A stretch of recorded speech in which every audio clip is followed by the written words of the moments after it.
Rain glued the cemetery grass to everyone's shoes, and the umbrellas looked like a swarm of black wings. My hands wouldn't stop shaking, so I folded them over my cane and stared at the polished wood in front of me. That was my son in there. My boy. Then his wife leaned in close, perfume sharp against the wet air, and said something so cold it didn't sound real. You've got 2 weeks to disappear from my house. Not after the guests left. Not in private. Right there, while the ground was still open. I didn't argue. I didn't beg. I nodded once and swallowed the scream in my throat, because I'd already noticed something she hadn't. Something small. Something missing. And missing things have a way of telling the truth. Subscribe now. You'll want the proof when it drops, and if you won't subscribe, comment why you're risking it. My name is Gideon Hayes. I'm 68. Tall, but I stoop a little now. Close-cropped gray hair. A silver wedding band worn smooth by time. Cracked leather shoes that have walked me through every hard day since my wife died. And on that rainy morning, at my son's funeral, I learned what betrayal looks like when it wears a black dress and smiles through it. The pastor's final words blurred under the sound of rain. People shifted, sniffled, whispered apologies. I heard he was a good man, and gone too soon, and if you need anything. I didn't need anything from them. I needed my son back. His wife stood near the front, back straight, chin lifted like she was posing for a portrait. Her blunt bob didn't move in the wind. Crimson nails pinched a tissue she never used. Gold hoop earrings caught the little gray light there was. A thin chain necklace rested at her collarbone like a quiet declaration, I'm fine. When she turned to me, her eyes were dry. You've got 2 weeks to disappear from my house, she repeated, slower this time, like she was explaining something to a child. I need my life back. I need peace. And I'm not taking care of you. Behind her, 2 of her friends watched. One wore expensive boots that sank into the mud without permission. The other kept glancing at her phone, like this was just a pause in her day. I looked at the casket. Then I looked at my shoes. If I stared at her face too long, I'd say something I couldn't take back. So I did what I've always done when emotions threaten to turn me into someone I don't recognize. I went quiet.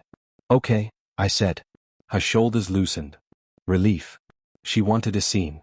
She wanted my grief loud so hers could look controlled. I gave her nothing.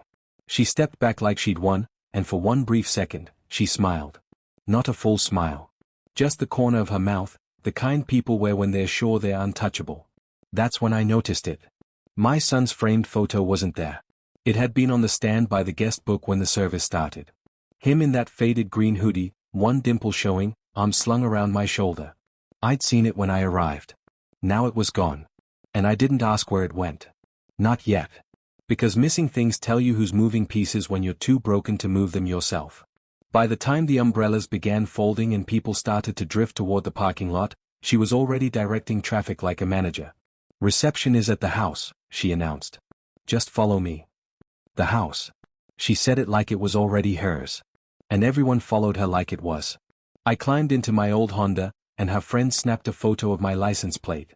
The reception hall smelled like wet wool and cheap coffee. The walls were beige, the kind of beige meant to swallow emotions. My son's wife moved through the room like she belonged at the center of it. Soft voice. Gentle hand on a shoulder. Controlled sighs. She was staging grief.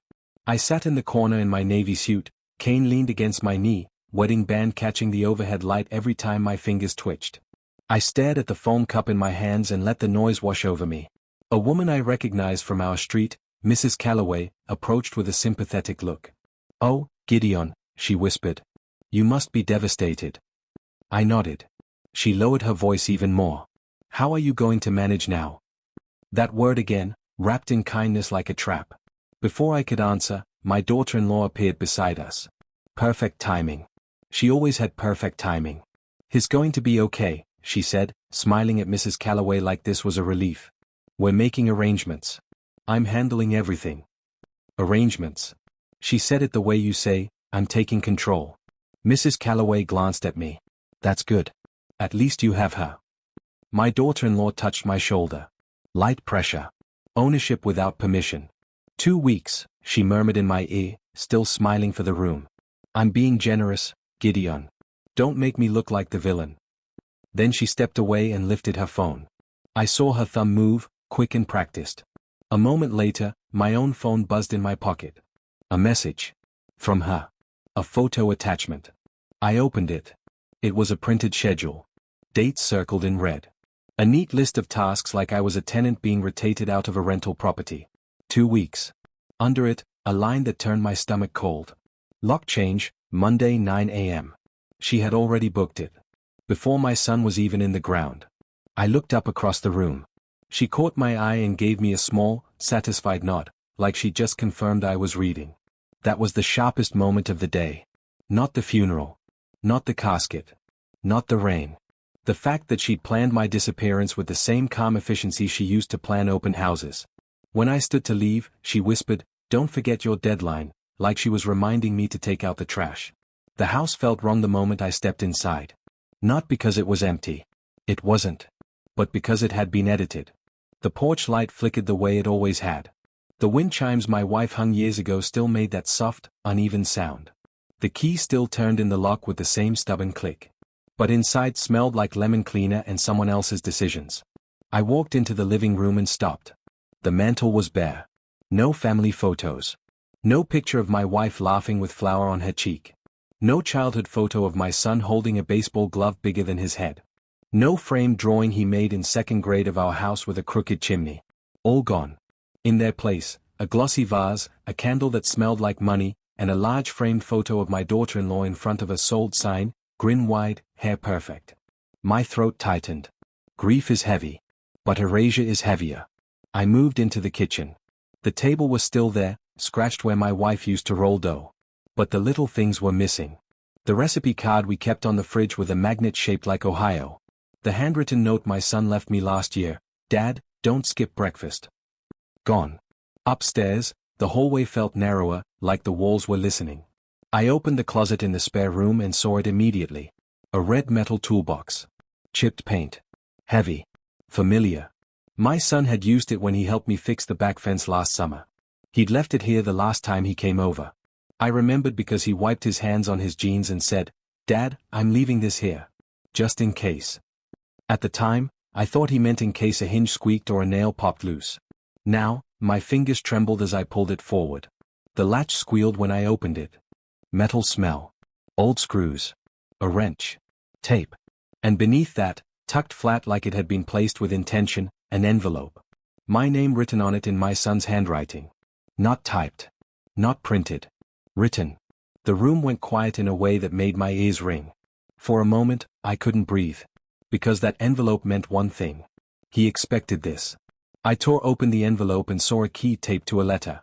The key had a label, Box 214. I sat on the edge of the bed holding that letter like it weighed 1,000 pounds.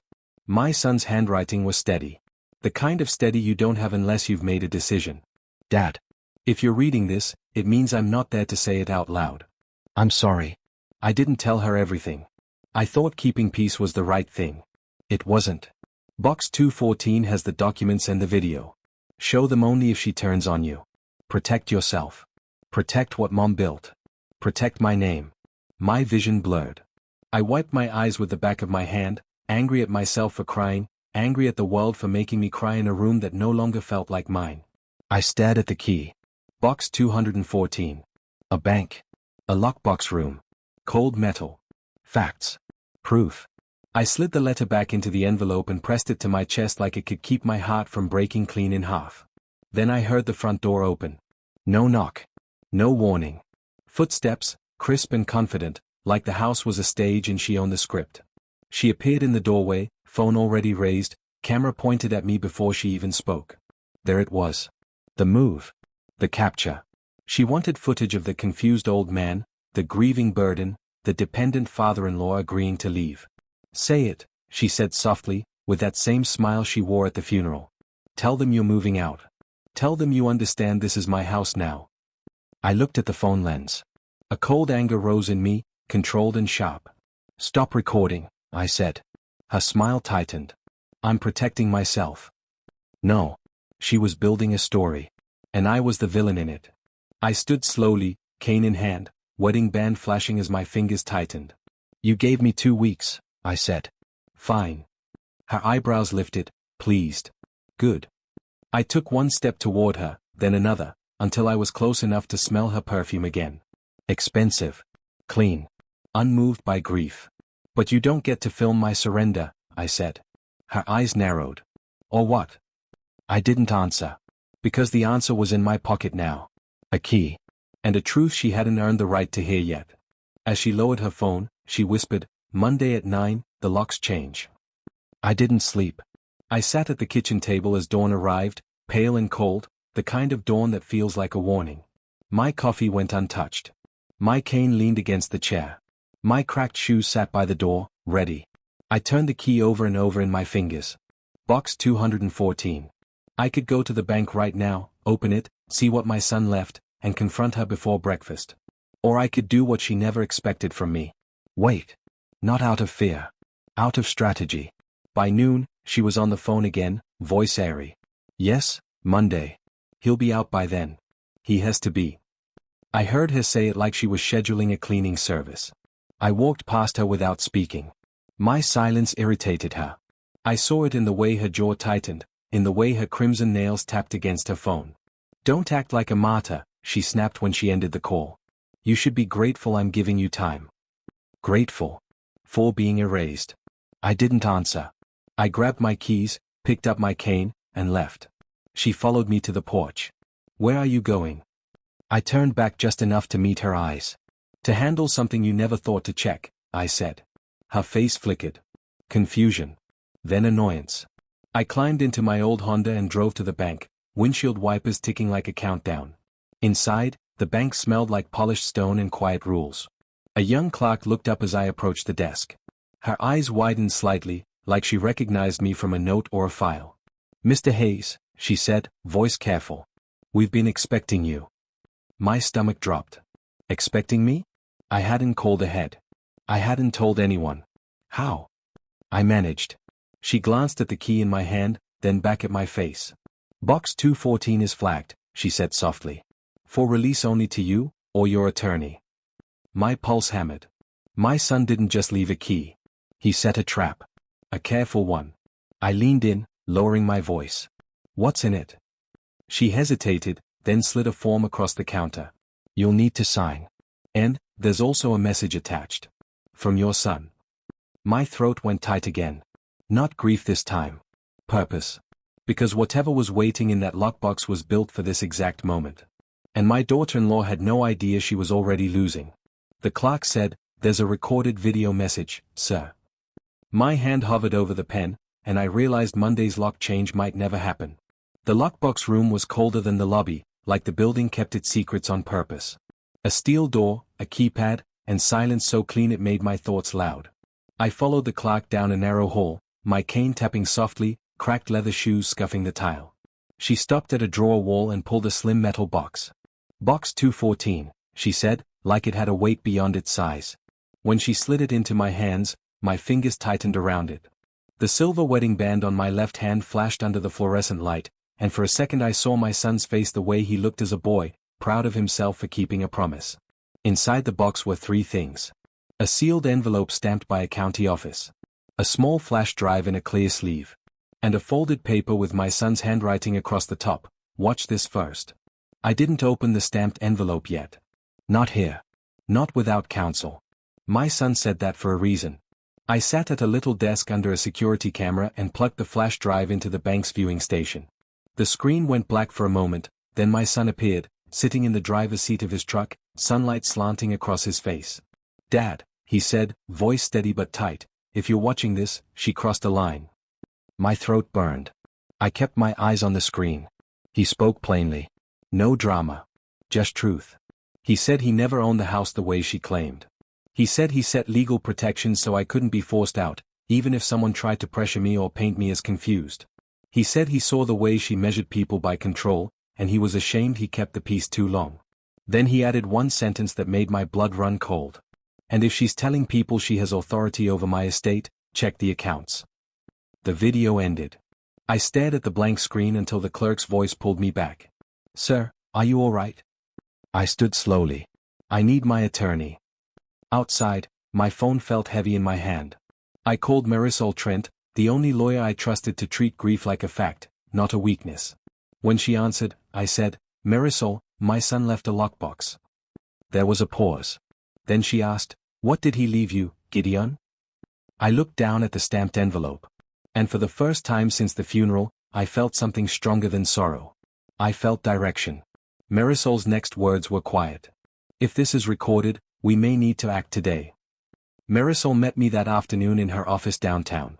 She was sharp-eyed, mid-40s, hair braided neatly back, suit pressed like she respected her own time.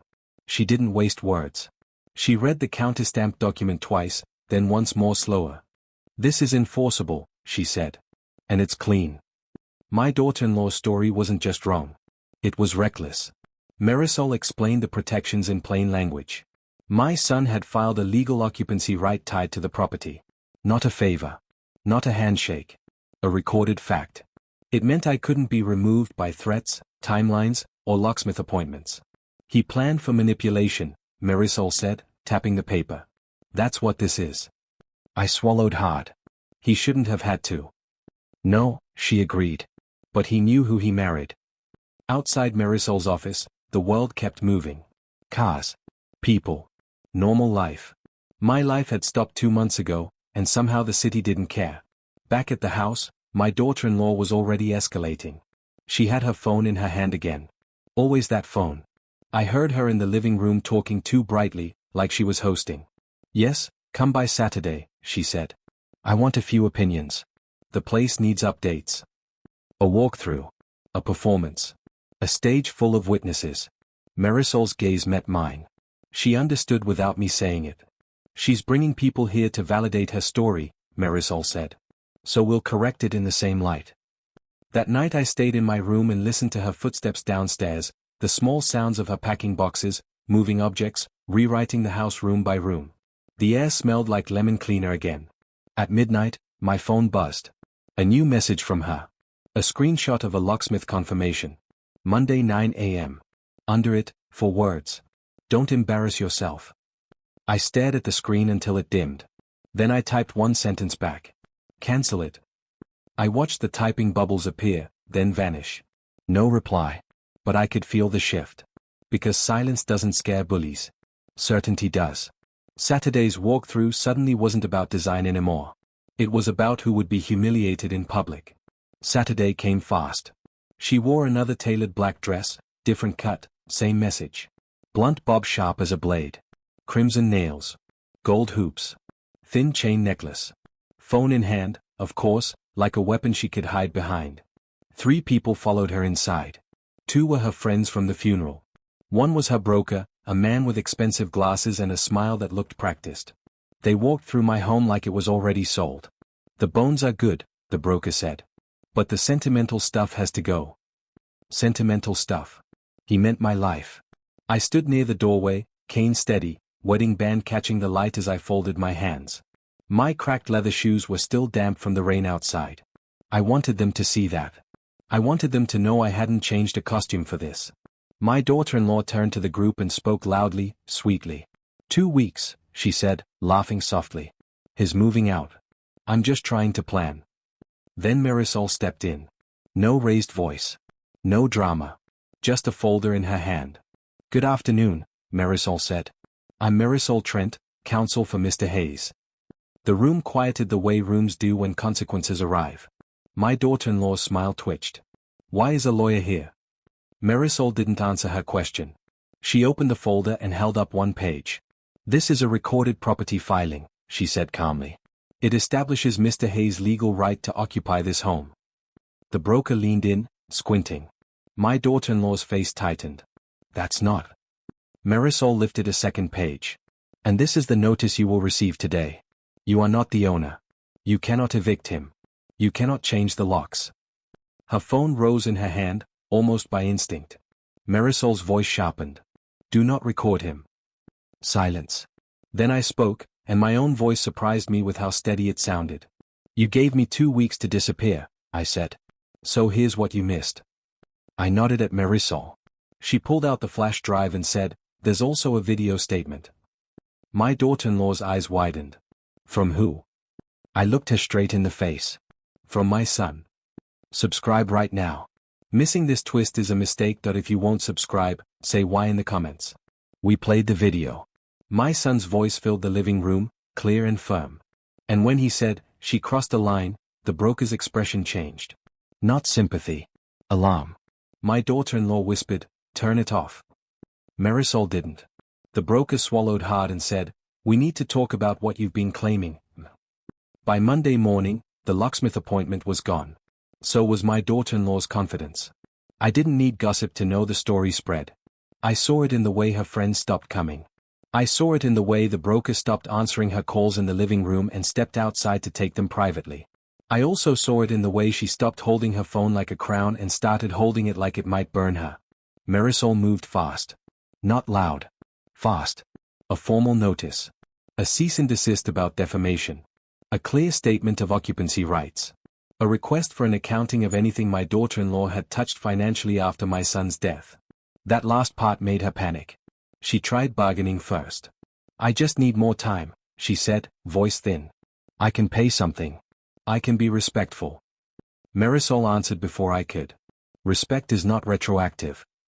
My daughter-in-law turned to me, eyes wet for the first time I'd ever seen. "Gideon," she said, "I didn't know." I stared at the bare spot on the mantel where my son's photo used to sit. "You didn't ask," I said quietly. The broker called later that day. Not to apologize. To protect himself. "I need you to understand," he said carefully, "what she told us was not accurate." "That's one way to say it," Marisol replied. By Wednesday, my daughter-in-law stopped fighting. The house got quieter. Boxes appeared near the door. Her perfume faded. That should have felt like victory. It didn't. It felt like grief with better lighting. Late Thursday night, as I sat at the kitchen table turning my wedding band once around my finger, the doorbell rang. Once. Then again. I opened the door. She stood there holding a moving box. Her blunt bob was still perfect. But her posture wasn't. She lifted the box and said, "I found things you'll want back." The box was heavier than it looked. Not because of weight, but because of what it meant. She carried it inside without asking. No perfume cloud this time. No bright voice. No phone in her hand. That absence was the loudest thing about her. She set the box on the coffee table and opened the flaps. Inside were photo albums. My son's childhood drawings. My wife's recipe cards, the ones with flowers still pressed into the corners. The framed picture from the funeral, the one that had disappeared. My throat tightened. "I didn't throw them away," she said quickly, like she needed me to know that. "I just moved them. I thought I was cleaning." "Cleaning," I repeated. She winced. We stood there in the living room, surrounded by the life she tried to edit out. My cane rested against the chair. My cracked leather shoes left faint marks on the rug. I didn't bother hiding them. "I was angry," she said. "And scared. And I hated feeling out of control." I said nothing. She looked at the mantel, then back at me. "I told myself you were weak," she admitted. It made it easier. That honesty landed harder than her insults. I picked up the framed photo of my son and ran my thumb over the edge of the frame. "Quiet isn't weak," I said. "It's restraint." Her eyes filled again. "I'm sorry." I nodded once. Same motion as the funeral. Different meaning. "I forgive you," I said. "But forgiveness isn't permission." She swallowed. "So what happens now?" "You leave," I said calmly. "And you stop rewriting people." She stared at the floor, then nodded. At the door, she paused. "If I'd been respectful," she asked, voice small, "would it have been different?" "Yes," I said. "And that's the point." After she left, I placed my son's photo back on the mantel. Right where it belonged. If you've ever been underestimated, tell us below. What would you have done in my place? And if you think she deserved more mercy, say that too. Let's debate it.